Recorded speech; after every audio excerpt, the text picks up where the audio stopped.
Hey, what's up, guys? You're listening to the It Takes a Village podcast. I'm Ashley, your host. This is where the struggles are real, the callings are heavy, the kids are sticky. We come together because it takes a village, and this is your tribe.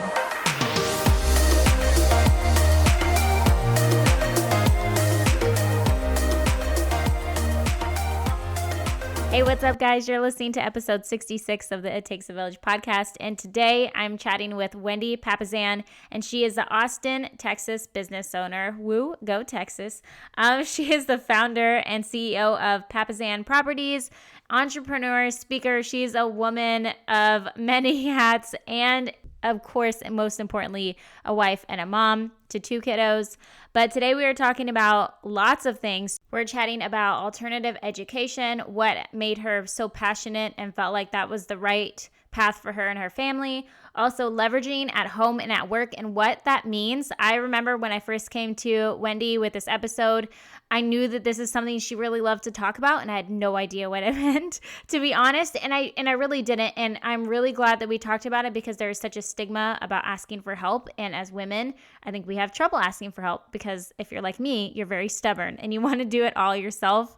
And so we talk about that. We talk about money making and wealth building. And if you are in the real estate business, she really answers some questions from some of you guys in the Arlington, Texas office, some of you ladies that you wanted to know about how Wendy runs her business and balances motherhood, which I think can apply to all of us, even if we aren't in real estate. And so, you guys, this episode is just amazing. I'm so grateful for Wendy hanging in there because this was actually our second recording. The first time I went with her, my recording did not record our conversation. So we talked for an hour and nothing got saved. So this was our second attempt, and I'm so glad she came back. I'm so glad that I got to know her. And let's get to this episode because it is fire, you guys. Hey, Wendy, thank you so much for being on the podcast again. Thanks for giving this another go since our first try at recording didn't work out, but we have a lot to cover. I had a lot that I wanted to talk to you about. And so, I guess we're going to try to tie that into our 40-minute conversation and tie it into motherhood. And Great. Yeah. Well, thanks for having me back. I selfishly was looking forward to talking to you again. So awesome. Yeah. So before we get started, though, can you tell everybody a little bit about who you are, what you do, and what life kind of looks like for you right now? Sure. So my name is Wendy Papasan, and I run a real estate team here in Austin, Texas, and we have another team in St. Louis, Missouri. I'm also a wife of an executive at Keller Williams International, and between us, we run about, four or five businesses. I also am a mom of 2 children, 12 and 13, and have a bunch of rental properties. And I try to live life to the fullest. Yeah.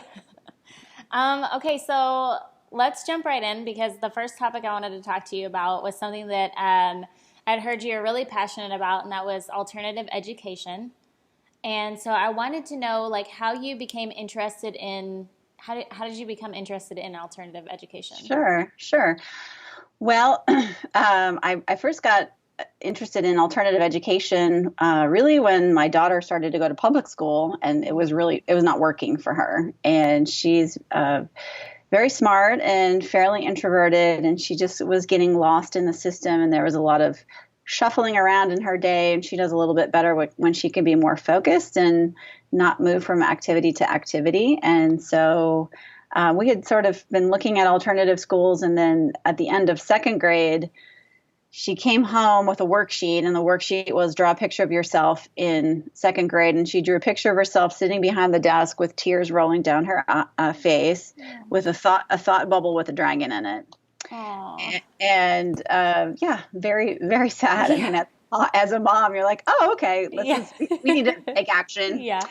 And so we started looking into alternative schools, and we had looked at a school called Acton Academy, which was started by Jeff and Laura Sandifer, and they had started the Acton MBA program at the University of Texas, and it was an entrepreneurial MBA program. Mm-hmm. And after they started that, they had 3 children, and they said to themselves, why don't we do something like this for our kids? Mm-hmm. And so they started Acton Academy, and there's several in Austin now, and I think about 35 worldwide. Wow. And they told me they have applications for 3,500 more.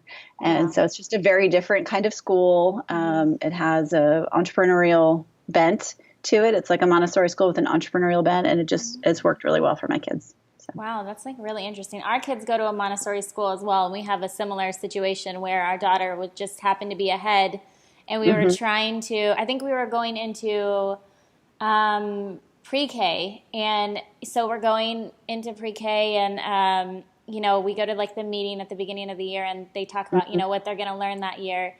I sit down, and then they're like, "So this year we're going to learn the alphabet." Yeah. And my daughter was already reading like first grade level, and so we can't do that. And she was already getting to where like at nap time she was trying to sneak books, and it would get her in trouble because Yeah. and then somebody, thank goodness, mentioned to us Montessori, and I had never heard of it, and that ended up being like the perfect fit for her, and she can just work to her level, and I think it's so awesome. Yeah, yeah. Well, it's really interesting the way our public school system is set up, and I have nothing against the public school system. It's just not right for everyone. Yeah. But I feel like there's somewhat of a disconnect between the way children are taught and the way they actually need to be educated in order to survive in today's economy. There's a really good book. It's called One World Schoolhouse, and it talks about how public education was invented at the turn of the 20th century. And it was really the entrepreneurs of the day, like J.D. Rockefeller and Henry Ford, adopted a Prussian school model. And the whole point of public education at the time was to help create factory workers. Yeah. And it actually did an incredible job. It helped the United States become a superpower at the time. But what's missing a little bit now from our education, and not all schools are like this, of course. I mean, there's some fantastic public schools out there and amazing school teachers. But the idea behind public school hasn't really changed a lot in 100 years. We're still educating kids to walk in a line, follow instructions, do what you're told, be very passive about learning. When kids graduate, they're faced with a job market where at least 35% of them will be doing entrepreneurial part-time 1099 work. Yeah. And so there's just a disconnect there. And I think we see it in a huge, huge growth of alternative schools, charter schools, things like that, because parents intuitively know that there's something that's not quite right there. Yeah. And I think, we're going to look up in 20 years and it's going to be a lot more of it. So yeah, for sure. For moms who kind of can relate or have been interested in alternative education, what would you say are things that they need to maybe ask themselves about their child's experience at school to feel out if that's something that they should pursue? That's a great question. I mean, I would say follow your intuition. I really wish I had done that when my daughter was in kindergarten, just like you did. I mean, you're so smart. I put my daughter. She really suffered those 3 years in public school. I mean, every day was a struggle to get her to school. She hated school. And her brother was not the same way. Her brother was 2 years older, loved school, very social person, enjoyed the social aspect of school. But I would say just follow your intuition and understand that not every school is right for every child. And obviously not everybody can afford to pay for private education, and yet Acton Academy is, it's actually very affordable. It's cheaper than daycare. Wow. Yeah. That's awesome. Yeah. Yeah. And it's hard to know too, because I think you just have to kind of put the time into the research, which stinks to find these places. But yeah, our neighbor, she has 2 of her kids going to separate charter schools because one is just more advanced academically, which is perfect for her daughter. And then the other one is, a little more physical focused and whatever, which is better for her son. And so she just kind of sacrifices the fact that she's going to have to do 2 car lines at 2 different schools, but it benefits her children, And a lot of people can't do that. And I just will acknowledge that. A lot of people don't have the time or the energy to actually even drive their kids to school. Yeah. And it's not fun. I mean, at our old public school, we, it was 2 blocks away and we got to walk there every morning and that was awesome. Yeah. But it's a decision that's going to affect your child's life forever. Yeah, for sure. Yeah. And so that brings me into the next topic, which is I wanted, we had talked about this before about leveraging at home and at work. And so I wanted you to explain, like, what exactly does that mean to be leveraging in the home, and can you give an example of what like that looks like? Sure. So I would say, to me, leverage at home is really just getting outside help, either enlisting the help of family or, paying outside people to help you with the things that either you don't have time to do or that you don't really enjoy.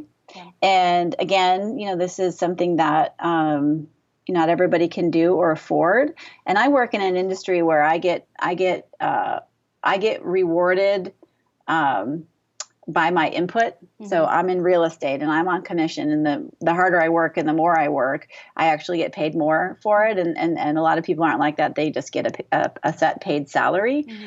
And so for me, anything that's not dollar productive, it doesn't really make sense for me, because I can go ahead and work a couple more hours at work and pay someone, and someone else can benefit from being employed by me. And then I have a better quality of life. Yeah. So, and then as far as some examples go, I would say the first thing that pops into my head is just getting a housekeeper. We in America, we have this kind of weird thing where as moms, we feel like we have to do it all. And you go to other places and you're actually, if you can afford it, you are actually required to help other people become employed. So if you go to India, typically you'd have somebody who might guard your house, somebody who's going to come in and make food for you, someone who's going to help you with your children, because that's what you do and that's part of the culture. And the weird thing about the United States is, for some reason, we feel like we have to do it all, even when sometimes we can afford it. It's like mom guilt, or I don't know, whatever it is. Yeah. And you're right. That's true in a lot of cultures. And some of them aren't even paid, because it's like their whole family is involved with, the whole raising and taking of the family and taking care of the household. And like here, we don't even talk to our neighbors, much less like very isolating to be a mom. It's very, very isolating to be a mom in the United States. So how does leveraging in your home benefit your ability to be more present at work and at home? I can give you a great example. So one of the things that I do is I'm a MAPS coach, which is a coach for real estate agents. And I have a brand new client that I spoke with the first time this week. And she's a very high producing agent. And she will sell over 100 houses this year. And she's a very busy person. And she came to the call with a lot of anxiety. And the anxiety was because their office very suddenly had an opportunity to basically get a makeover. And so she had to move out of her office in like 2 days. And as somebody who's really a very high functioning person, that was just paralyzing to her. And so I sort of broke it down and I said, what can we do to get some help for you? And for her, the main thing that was really kind of causing her great anxiety was this thought of like, Christmas is coming. Her husband coaches basketball and basketball season starting, so he's not going to be around. And so I essentially gave her some homework and I said, listen, you need to try out some kind of grocery delivery place, because she wasn't doing that. And I said, you need to find someone who can help you cook and do the laundry. And just those three things: grocery shopping, laundry, and cooking. And then I said, hopefully that person can also help you with a little shopping and maybe, decorating your house for the holidays. And her anxiety level was like at a completely different level 30 minutes later, just because of those three little things. Like she could all of a sudden handle the holidays. Yeah. Yeah. And I think that realizing that like we don't have to do it all. Oh.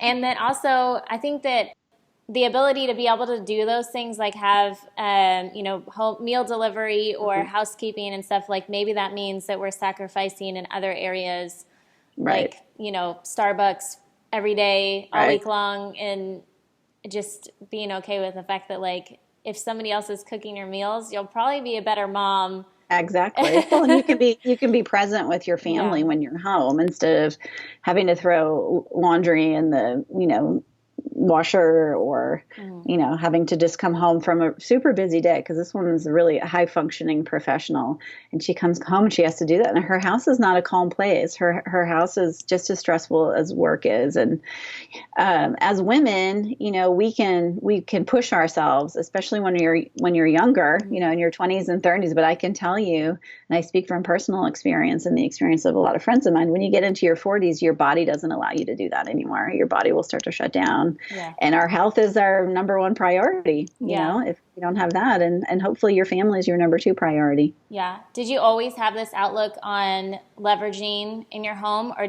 was there like some sort of perspective change? Like how'd you make that transition to looking at it differently? Great question. So no, I didn't always have that perspective. I come from a small kind of farming community in northern Minnesota where, you do everything. My great grandmother practically shoveled her own walk, well into her 90s. And that wasn't that wasn't a dusting of snow. It was a lot of snow. Right. And so that was how I was always raised. Mm-hmm. And the thought of having a housekeeper or getting help, that was almost embarrassing to me. Mm-hmm. It was like I'm not doing my job. Mm-hmm. And yet I realized, first of all, that you can really influence and help people by paying them and making them successful. So I think about my housekeeper, and she's been my housekeeper, and she's helped a lot of my clients, with their homes. She helps a lot of people on my team and my friends and things like that. And she's amazing. She just bought her third rental property in Guatemala. Yeah. Wow. So my housekeeper. Yeah. I mean, because she said to me, she's like, I've just seen you and everything you've done, and you've inspired me. And we all have that ability to influence people in a positive way around us. Mm-hmm. Yeah. And that's a unique way to like bring somebody into your home and like be able to create a relationship like that. Yeah, change their life, really, literally. So, yeah. I mean, she told me, she's like, I'm not going to be able to clean forever. So I need a retirement plan. Yeah. Yeah, for sure. So I know that there are a lot of women who are in real estate, and as you are, and a lot of them are mothers that are trying to balance it all. So I asked some of the women at the Keller Williams Arlington office here if they could ask you one question, what would it be? And so I picked a few to talk about. And the first one was, how many hours and days do you work most weeks? Okay. Well, that's varied for me. So I would say over the course, I've been in business for 8 years, and my first 2 years I worked part-time because my daughter was still in daycare. But that didn't mean I wasn't getting up at 5 and doing work, and then working, dropping them off at daycare and school and coming back and working, and then working at night. So my schedule was pretty interrupted then. Now that I'm out of sales, I actually have a very regular schedule. I get up really early. My trainer comes to my house at 5:30. And so I actually tend to get up a little bit before 5. And sometimes I knock out some emails and things like that because I'm just really awake. I'm a morning person, so I have a lot of clarity and focus then. Yeah. And then typically my goal is to leave at 4 every day to be home with my children. There have been times in the past, so I would say 2 years ago in 2015, when I was really, my job was to run the business, but also be a listing agent in my business. Mm-hmm. I was operating at a very high level, and I was going on up to 10 listing appointments a week. Wow. And missing a lot of dinners and working on weekends. And so it's really varied, but I've always known that those periods of chaos and overwork were for a reason, right? So I knew it was never going to stretch into infinity. So I knew I had to get my business up to a certain level in order to be able to hire someone for that position. And so whenever I've been like that, it's always been with this idea, in 3 months or 6 months or 8 months, I'm going to not be doing that because I've always been very committed to my family. Yeah. Otherwise, if you don't have like that end game plan, if you're just running the rat race, like. Totally. Yeah. There's a lot of, I know a lot of real estate agents who've never had a vacation, or they haven't had a vacation in 10 years. It's really sad. It's like, why are you doing that? Right. What's the point? What is the point of all that? It's a life. Where's your life worth living? Mm-hmm. That is the whole reason that my husband, who you've met, he got out of the car business because he was working like 80, 90-hour weeks, and it was a 2-hour drive from his dealership there and back. And so he would leave before our kids woke up, and he would get home after they went to bed. And it was hard on him because if our kids woke up a little bit early, and they it would always be just as he was walking out the door, and they would lose it. Yeah, and it was just so hard. So and then and then finally he was like, we just have to, I can't do this anymore. You have to trust me that I'm going to figure it out. And so he took a month off, and we had no income, so I ended up going back to work for a little while at our kids' school just to bring something in, which was not near what he did. But I mean, we just took the sacrifice and was like, we have to make a change, and we have to jump, and it has to be now. Well, and I tell people, the best way to live the life that you want is to do exactly what you guys did, because about 50% of Americans spend about 50% of their income on housing and automobile and commuting expenses. 50% of their income. So much. And a lot of studies are tied to your commute and your happiness. The longer your commute is, the less happy you are as a person. And so I see people struggling, and I tell them, listen, you just need to lower your cost of your housing, right? Having a big fancy house in the best neighborhood why are you doing that? It's just because you think it's the thing to do. It's our patterning that we grew up with. Our parents always said that was what we were aiming for. And I'll give you a perfect example of that. I have an agent on my team. She's 26 years old. She was living downtown in a furnished apartment, and she's paying $1,700 a month. And she was able to afford it, but it was very much a struggle for her. She's an agent, pretty new agent on commission. And so I said to her, why are you doing that? Why? And then she realized, hey, I need to do something about this. So she ended up moving to a different part of town, not the coolest, hippest part of town. And she's now sharing a place with someone. And she decreased her monthly spend on her housing from $1,700 to $600. Wow. So suddenly she had $1,100 to, save for a house, do whatever she wanted to do. And I just think we're all caught in our heads that we have to have the perfect house and the perfect car, and who's telling us that? The television, right? Somebody who's trying to sell us stuff. So it doesn't make any sense. Yeah, I love that when I've gone to conferences or something, there are CEOs that I've seen, get into their cars at the end and they're driving a Toyota, and it's because they're why, when my money is good somewhere else, somewhere That's better right. than, where it's going to get run down on the road. It's a depreciating asset. Why not put your money into something that's going to actually make you money? Yeah. I had a conversation with a friend of mine in my office who was really struggling with hiring his an executive assistant. And so I said, I want to take you out to lunch. And so I got his car, and he had a brand new Audi 7 that he was driving. And we were driving to the restaurant, and he was just saying, executive assistant is so expensive and blah, blah, blah, and I can't afford it and blah, blah, blah. And I was like, you realize we're sitting in your executive assistant right now, right? We're sitting in a $70,000 a year car. And this car, I can guarantee you, is not going to make you $70,000. As real estate agents, I think we think that, or that's our justification. But at the end of the day, a great person that you pay $70,000 is going to make you double, triple, quadruple that every year. Yeah. Well, and like I was telling you before this call, when you came and spoke at my husband's market center, and then when you and I talked, and you greatly influenced our move, which a lot of people know that we're doing. And so, we have a nice house and we love our neighbors. But kind of like you said, we're thinking about what is it for and what's our end game. And so right now we knew that the market is really good for selling our house. And so we wanted to jump on it before it passed us by and we were stuck here another, 5 years, 8 years or whatever. And so, so we sold our house. And so now we're moving into an apartment. And so, the plan is to do that and then use the money from our house to invest in rental properties. So, I love it. Yeah. Yep. I love it. Yep. It's great. And if you don't have the money to invest in rental properties and you have a house that would make a good rental, for those of you that are listening, that's a great option. Our first two houses we ended up keeping, and they're both rental properties for us right now. Yeah. And so actually there's a number that you had said that my husband goes by to know whether or not a house is like a good investment for a rental property. Mm-hmm. So what is that?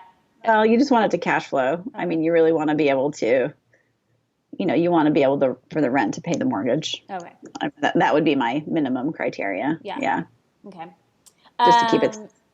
Okay, so the next question is, when you came to the Market Center, you challenged everyone to ask themselves, what is the one thing they can do to make their day easier? So she wanted to know, is there a common one thing that makes your day easier and why? Okay, great question.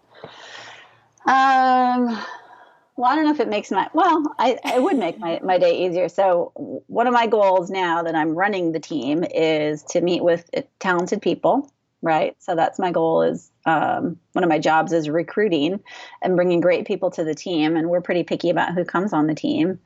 And so the one thing that makes my life easier is really getting that appointment with talent. And our big goals right now are to grow in Dallas and in Houston. Mm-hmm. And so, getting an appointment with somebody, a real estate agent there is, that would make my day easier. Yeah. And then how do you balance being a mother, a wife, and a professional? And what have you sacrificed both personally and professionally? Great question. So I would say it's more of a counterbalance instead of balance. I think when we think of balance, we think like, oh, every day is just perfectly balanced, and I get a nice salad for lunch and all that stuff. And so we do a lot of counterbalancing, which means, if we are doing a lot of traveling or we're doing some big speaking events or something like that, we'll counterbalance by taking a day at home and spending the day at home, which is actually what I did yesterday. I was in Virginia speaking on Tuesday and Wednesday, and then I stayed at home Thursday and I picked my kids up from school at 3:15, and so that was kind of the counterbalance. But there are sacrifices that are made. I mean, I'm not going to lie. I would say that one of the things I've sacrificed personally is just this. Have a very quick beauty routine in the morning. I don't shower every day. I don't sweat a lot, so it's not a big deal. And when I work out, I obviously shower, but when I don't, just because it's a time saver for me. And I've really just gotten really good at being more efficient with all my systems. So just to give you an example, I used to probably pay my bills maybe once a week. And now I don't do that. I have a system for paying my bills. So the bills go, first of all, everything that I can get set up automatically, I do that. So I don't even have to think about it. And then I put all my bills in one spot in my kitchen. And then I have my kids open the mail for me once a month. And then, they lay everything out. So I got like a little leverage, and then I've just got like time, and I just pay it all online. So it's like little things like that, that just, when you have a lot of time, the activities expand to fill the time allowed. And if you don't have a lot of time, you just have to get better at all those little systems in your life. Yeah. I've actually been hearing a lot about that becoming more of a thing, is like not only having systems in your like office, but in the home also. Yeah. And we do that. I mean, we have family meeting on every Sunday where my kids, so at their school, they're required to set their goals on a daily basis. And so on Sunday night, we review their goals. We talk about what's happening for the week, so everybody's on the same page. This is an event that we have, or, daddy's going out of town or whatever. And doing that has saved us time during the week. So, so just, it's stuff like that. Yeah. I know you're also, this kind of brings us to the next thing that I wanted to cover, and that I know you're very passionate about teaching women money making and wealth building. So where do you think that passion stemmed from? Well, I'm not sure. It's been like a a slow creep for me, this idea of wanting to help others grow their wealth, because we just got such a gift when my husband started working with Gary Keller at Keller Williams. He's affected our lives profoundly. And the whole culture of Keller Williams is a very positive, wealth building culture, especially if you tap into it. And so that's definitely where it started. My husband's been working there for 17 years. And, sometimes Jay will come home and I'll be like, what's that sad look on your face? And he's like, oh, Gary told me to come up with my, $1 million passive income plan. And so that's just caused us to think bigger over the years. So yes, I always want to give back to that, because I never had a financial education. Most people are not educated in school. And I look up and, I've got two parents who, they don't have a 401k. They have no savings for retirement, and they're living on Social Security. And it's sad to me because they worked their whole life. Yeah. They worked their whole life. So my dad probably worked 50 plus years of his life over that, 55, 60 years, let's say.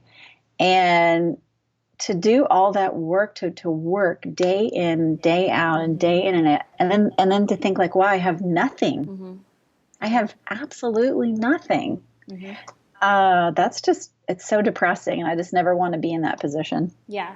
I mean, I think that was part of a big reason of how we are able to look at things similarly, is that, we just recently took on the financial responsibility for my mom and putting her in a like a retirement community where she can get help and whatever. But to do that, we are having to help pay for her bills and, and her services and stuff. And so just like that alone will change your perspective on, like you don't want to do that to your kids. Absolutely. And so, well, and at the end of the day, money is good for the good it can do. We all live in a world where we can make money. Literally, if I said to you, I need you to make $200 extra this weekend, you could do it. You could go become an Uber driver. You could go sign up for Favor. You could go have a lemonade stand. You could go sell something on eBay. Sell something. Sell something on eBay. You could sell some sweaters that you didn't like. And we've never lived in a world like that. Like, this is a fairly new endeavor. And so if God gives you the ability to make money, you should use it. And you should help other people, because there's a lot of people who don't have a clue about wealth building. Yeah. So many of our listeners are in their mid-20s to late 30s, and they're looking ahead and they're thinking, the same thing you just said, can we do it better than their parents, and how can they be more financially secure so that, they aren't doing that, grinding it out every day for the next, 50 years and enjoy life. So what advice would you have for those that are listening? Well, I would say think about how you can, first of all, save money to purchase assets. So unfortunately, most people in this country are actually in debt. They actually spend more money than they make. And for some reason, we think that's okay. So I would say that's the first thing, is stop doing that. And really ask yourself why you're doing that. Why do you feel like you need to go and get like the best pillows at Target or whatever you're throwing your money away on? I mean, I get it. I'm in real estate. I love a pretty house too, but to the detriment of your family and your family's future? No, I don't think so. And, we always felt poor when we were on this wealth building journey. I mean, we felt so poor. Here we are with a couple houses, but I had carpet in my bathroom and that I hated, like not nice carpet, like disgusting carpet. And, a lot of sweat equity in our houses and things like that. And so I would say that's the first thing you want to do, is get out of debt and then start saving to purchase assets. And those assets need to be things that are going to throw off a good rate of return. So at least 8 to 10, 8+% return. If you put your money in a CD in a bank, you're not even going to beat inflation. You might get 1%. So look at things like, a 401k. If you've got a 401k at work and you're not contributing to it, especially if your employer has a match, you're stupid. And then also think about getting into real estate. I mean, obviously that's something that I know, and Jay and I are actually very diversified. We own businesses, we have a 401k and a 529 and some other stuff, but real estate, at least if you're listening in Texas, is a fantastic investment. You know, home prices in Austin have gone up 63% over the last 10 years. Yeah. Well, and I can guarantee you, if you sunk a lot of money in the stock market, it's not going to be 63%. You know, it's incredible. Yeah. What would you say to those that are, you know, a lot of people have a stigma about real estate, and so what would you say to those who, like, you know that that's an option but turn it down because they're like, no, you know, it's, you know, commission and it could go downhill, or, you know, so what do you say to those people? Well, if I had to do it all again, this is what I would do. Okay. If I was starting my wealth building journey again, and this is not what I did, but this is what I would do if I had to do it all again. So for my very first house, I would buy a duplex. And you can buy a house right now at 3.5% down if you live in it. Okay. This is not an investment property, but if you're living in it, you can buy it for as little as 3.5% down, which in a city like Dallas or Austin or Houston or someplace like that, you can probably get a duplex for under $250,000. So you're looking at a cash investment of maybe $8,000. And I would live in one side and I would rent out the other.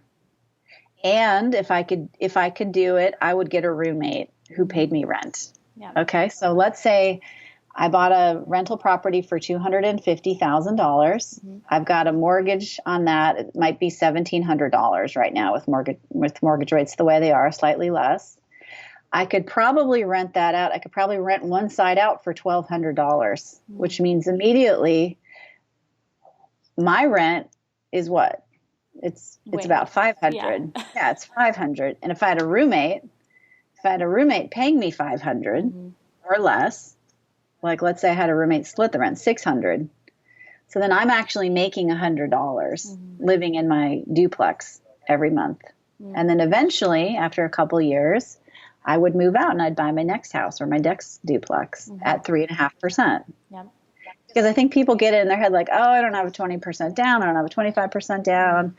And yeah, you have to make a sacrifice. You got to be a landlord, but that's the easiest way to do it. Yeah, you have to deal with headaches, but being a homeowner is a headache. You know, you're dealing with AC and things like that. You might as well deal with it for somebody who's paying you money for it, right? Yeah. And so if I did it, that's absolutely the way I would do it. We didn't do that. Our first rental property was our first home. And we paid $175,000 for it. It's worth $550,000 now. Wow. We put 3.5% down, and we lived in it for 3 years. And then I've had complete strangers paying the mortgage for the last 13 years. Yeah. And the thing about that too, and I think a lot of people with rental properties, they're nervous about, you know, bringing strangers into those homes, but that's something that I've had to get over. You know, I don't know, just because you always see like the worst of people, of course. But now there are even like companies that do all of the managing for you, so you don't deal with the, you know, the ins and the outs of that. And totally, yeah, you can absolutely pay someone to do that. Although I would recommend you do it to start out, so that you know what expectations to hold your property managers to. And to be honest, if you have a process, it's not that hard. It's really not. It's just finding that good person and being a good landlord. You know, I probably spend I have 9 rental properties that throw off $100,000 in income before expenses. And I probably spend 1 hour a month on them. Yeah. I would say that's worth it. That's pretty good. Yeah, you can't make that much money in an hour doing anything else. No, you really can't. So no. And then that is really good advice. And then I wanted to talk to you about you being involved with nonprofits, because you were recently in Houston. And so I don't know if that was a part of the nonprofit that you're directly no, that's with Keller Williams. Oh, okay. Yeah, that's Keller Williams Cares. Oh, okay. So, I just kind of wanted to talk about a little bit about your experience down there, and because you spent a lot of time down there. Yeah, we ended up spending a lot of time. Yeah, well, you have to. The other nice thing about building a business is that it gives you a lot of freedom, right? So, and it was also great to be able to donate a very large amount of money to Keller Williams Cares to help the victims of Hurricane Harvey. That's the great thing about making money, is that, okay, you might think, well, I have enough money, I don't need to make more money. I hear a lot of people say that. And yet you never know what's going to happen. And wouldn't it be great to be able to write a check for, $5,000, $10,000, $50,000, $100,000? Wouldn't it be great to be Bill and Melinda Gates and be able to write $1 million to, $1 billion in AIDS in Africa? I mean, who wouldn't want to do that? Yeah. I mean, and those are actually the people who have money tend to make the biggest change in the world. And so it's just like changing our mindset. And then, just having the time and the money to go down there and help people was very rewarding for me personally. Yeah. So.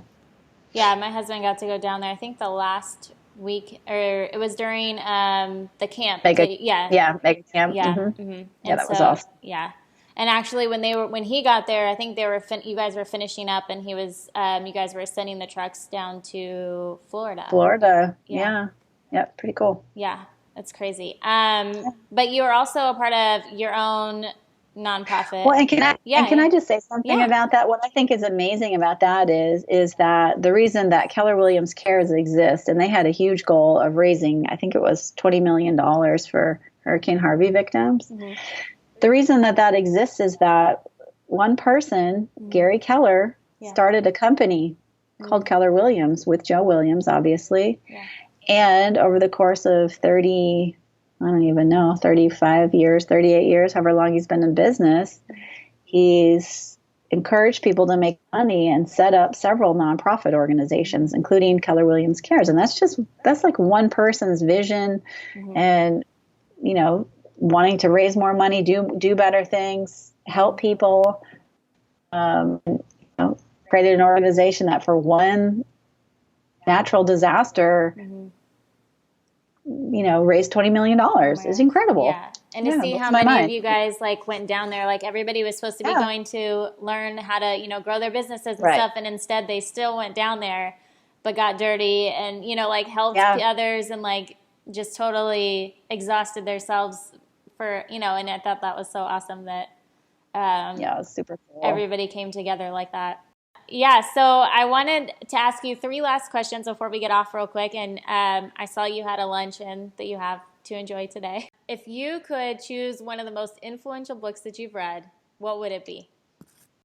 Well, I mean, it's probably the one thing. I mean, I'm sort of biased. So it's my husband's book that he wrote with Gary Keller. It's their first non-real estate business book. And we actually started to live that book about 5 years, even before it came out. So we've been living the book for a long time. And it's really about focus. And it's about this idea of every yes is a no to something else.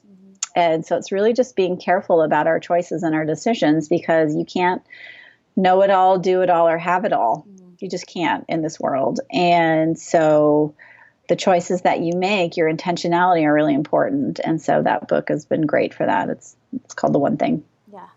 And real quick, that reminds me, just because that is such a mindset change for those who haven't had a financial education background, and what are some other resources that you could think of for the listeners that if they're I have no idea where even to start, what would you?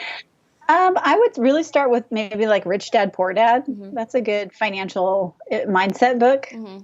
It's just kind of gets you in this mindset that being rich is okay. Think and Grow Rich is another really good book by Napoleon Hill. It's an old book. I don't know. It came out over 100 years ago. But it's just a great primer on mindset and about this idea that having money is good for the good it can do. And then, since I'm assuming everybody here is a podcast listener, one of my favorite podcasts is called Bigger Pockets. And it is on real estate investing, how to become financially savvy. And we all drive around in our cars every day, a lot of us with our children. So why not turn that podcast on instead of music or some horrible talk radio or whatever. And so Bigger Pockets would be another resource for people. And you had a podcast as well too, didn't you? Yeah, I do have one. Yeah, it's not wealth related, but it's about people that make Austin. So we just interview, people, interesting people in Austin. Yeah, That's it's awesome. if you're moving to Austin, it's a really good way to get to know the city. Yeah, that is Yeah, awesome. yeah, it's fun. And then if you could empower women in one way, what would it be? I would say I would just give you permission to think bigger about your life and shine a little brighter. I think most of us have more power inside of us than we really know, and that can be scary for us. And so just let your light shine, figure out what you're passionate about, and go for it. And understand that if you want to build a business around it, it's going to be messy and hard. And yet this journey for me of building a business over the last 8 years has been so rewarding in so many ways, because that's really the point of being a human, is to become a better human. And if you're not becoming a better human every year, then you're actually dying. So yeah. So when will you be writing your book? I feel like you need Let Your Light Shine sounds like a really good book. yeah, right. I don't know. I'll have to talk to my husband about that, so he can help me out with that. Yeah. And then last question, if you could tell your younger self one thing, assuming that she would listen, what would it be?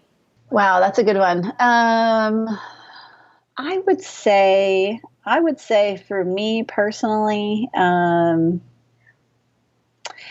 I would say just be maybe have a little more purpose and direction about the places that I chose to work.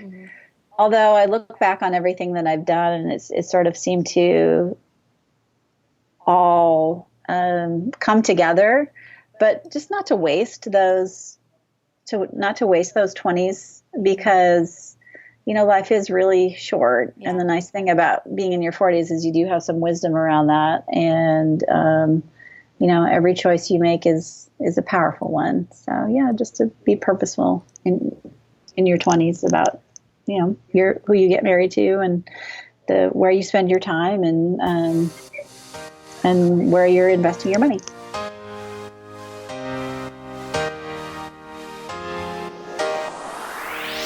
Hey guys, hopefully that episode was helpful to you. Make sure you go and check out the show notes so you can find all the resources that she mentioned there. I will have them all there in one place, so it's easier for you to find at ittakesavillagepodcast.com. Also, a new thing that I have up is an anonymous topic request form. If you go to theashcarroll.com/contact, you can now request me to speak on a topic without leaving your name or your email address. So if there's something that you really need to cover, or that you really want me to cover, and you need it, and you need to hear it, drop an anonymous note and I'll try my best to get it covered. I got your back. I know it's embarrassing sometimes.